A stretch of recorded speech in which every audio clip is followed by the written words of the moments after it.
매일 피곤하세요? 병원에 가도 원인을 모를 때 진짜 이유는 따로 있습니다. 안녕하세요. 여러분의 건강과 행복을 응원하는 더케이 건강조타입니다. 혹시 여러분 이런 생각해 보신 적 없으신가요? 어제 분명히 8시간 넘게 푹 잔 것 같은데 왜 이렇게 몸이 무겁고 피곤하지? 아침에 일어나는 게 고역이고 오후만 되면 꾸벅꾸벅 졸음이 쏟아지는 분들이라면 오늘 영상 정말 중요합니다. 많은 분들이 피곤하면 잠이 부족해서 나이가 들어서라고 쉽게 생각하십니다. 물론 틀린 말은 아니죠. 하지만 병원에 가서 검사를 받아봐도 특별한 이상이 없다는 말을 듣는 경우가 정말 많습니다. 왜일까요? 오늘 저는 우리가 일상 속에서 무심코 지나쳤던 하지만 우리의 에너지를 좀도둑처럼 갉아먹고 있는 만성 피로의 숨겨진 원인과 누구나 쉽게 따라할 수 있는 가장 현실적인 해결책까지 속 시원하게 알려드리겠습니다. 영상 끝까지 보시면 내가 이래서 피곤했구나. 무릎을 탁 치시게 될 겁니다. 첫째, 우리는 왜 피곤한가 예상치 못한 원인들에 대해 알아보겠습니다. 우리는 보통 피로의 원인으로 잠, 영양, 스트레스를 꼽습니다. 너무나 당연한 이야기죠. 하지만 저는 오늘 조금 더 근본적이고 많은 분들이 간과하고 있는 특별한 원인 한 가지를 먼저 말씀드리겠습니다. 바로 결정 장애가 아니라 결정 피로입니다. 조금 생소하신가요? 제가 상담과 강의를 하면서 많은 분들을 만나보면 이 결정 피로 때문에 번아웃을 겪는 분들이 정말 많았습니다. 우리의 뇌는 아침에 눈을 뜨는 순간부터 잠들 때까지 끊임없이 무언가를 결정합니다. 오늘 아침은 뭘 먹을까? 어떤 옷을 입을까? 같은 사소한 결정부터 직장에서의 중요한 업무 결정까지 하루에 수백, 수천 가지의 결정을 내리죠. 중요한 건 우리의 의지력과 결정력은 한정된 자원이라는 점입니다. 마치 스마트폰 배터리처럼요. 아침에는 100% 충전된 상태로 시작하지만 사소한 결정들을 계속 내리다 보면 에너지가 점점 소모되어 저녁이 되면 방전 상태에 가까워지는 겁니다. 이렇게 결정 에너지가 바닥나면 우리 뇌는 에너지를 아끼기 위해 가장 쉬운 선택, 즉 아무것도 하지 않기 또는 하던 대로 하기를 선택하게 됩니다. 이것이 바로 무기력감과 피로감으로 이어지는 것이죠. 퇴근 후에 소파에 누워 꼼짝도 하기 싫은 이유 바로 여기에 있었던 겁니다. 그렇다면 이 결정 피로 어떻게 해결해야 할까요? 해결책은 의외로 간단합니다. 바로 결정의 자동화입니다. 단순 반복되는 일은 루틴으로 만드세요. 예를 들어 월요일 아침은 시리얼, 화요일은 빵처럼 아침 식단을 정해두거나 다음날 입을 옷을 미리 준비해두는 겁니다. 세계적인 리더들이 매일 똑같은 디자인의 옷을 입는 이유도 바로 이 결정 피로를 줄이기 위해서입니다. 중요한 결정은 오전에 하세요.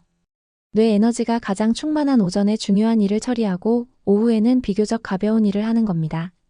업무 효율도 높이고 저녁의 피로감도 훨씬 줄어들 겁니다. 둘째, 피로를 부르는 생활 속 나쁜 습관들에 대해 알아보겠습니다. 자, 결정 피로 외에도 우리의 에너지를 갉아먹는 생활 속 습관들이 있습니다. 첫째, 나도 모르게 꾸부정한 자세입니다. 혹시 지금 이 영상을 어떤 자세로 보고 계신가요? 스마트폰을 보느라 고개를 푹 숙이고 있거나 의자에 비스듬히 기대어 앉아있지는 않으신가요? 이런 나쁜 자세는 목과 어깨 주변 근육을 계속 긴장하게 만듭니다. 우리 몸은 이 긴장된 근육을 지탱하기 위해 불필요한 에너지를 계속 소모하게 되죠.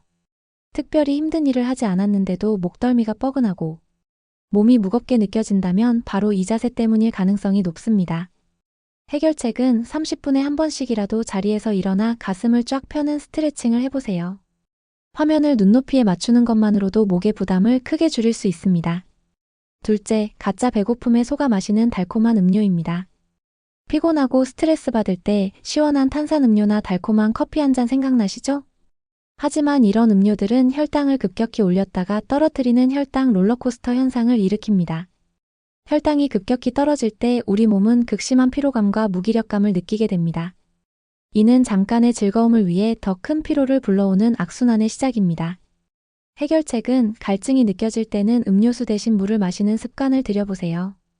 우리 몸은 미세한 탈수 상태만으로도 피로감을 느낍니다. 맹물이 심심하다면 레몬 한 조각이나 허브를 띄어 드시는 것도 좋은 방법입니다. 셋째, 만성 피로 탈출을 위한 최고의 솔루션에 대해 알아보겠습니다. 만성 피로에서 탈출하기 위한 핵심은 거창한 보약을 챙겨 먹는 것이 아니라 내 에너지를 훔쳐가는 나쁜 습관을 버리고 좋은 습관으로 채우는 것입니다. 결정을 줄이세요. 사소한 일은 습관과 루틴으로 만들어 뇌의 에너지를 아끼세요.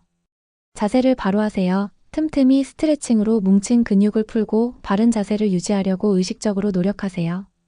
물을 충분히 마시세요. 설탕이 든 음료 대신 순수한 물로 몸의 수분을 채워주세요. 가벼운 산책을 하세요. 피곤하다고 누워만 있으면 피로가 더 쌓입니다. 하루 15분 정도 햇볕을 쬐며 가볍게 걷는 것만으로도 행복 호르몬인 세로토닌이 분비되어 활력을 되찾는 데 큰 도움이 됩니다. 사랑하는 덕케이 건강좋다 구독자 여러분, 오늘 제가 말씀드린 내용 어떠셨나요? 아마 많은 분들이 뜨끔하셨을 겁니다. 피로는 우리 몸이 보내는 쉬어가라, 돌아보라는 신호입니다. 이 신호를 무시하고 방치하면 더 큰 병으로 이어질 수 있습니다. 오늘부터라도 제가 알려드린 방법 중 딱 한 가지만이라도 실천해 보시는 건 어떨까요? 작은 습관의 변화가 여러분의 아침을 바꾸고 활기찬 오후를 선물해 줄 것이라 확신합니다. 오늘 영상이 도움이 되셨다면 구독과 좋아요 꼭 눌러주시고요.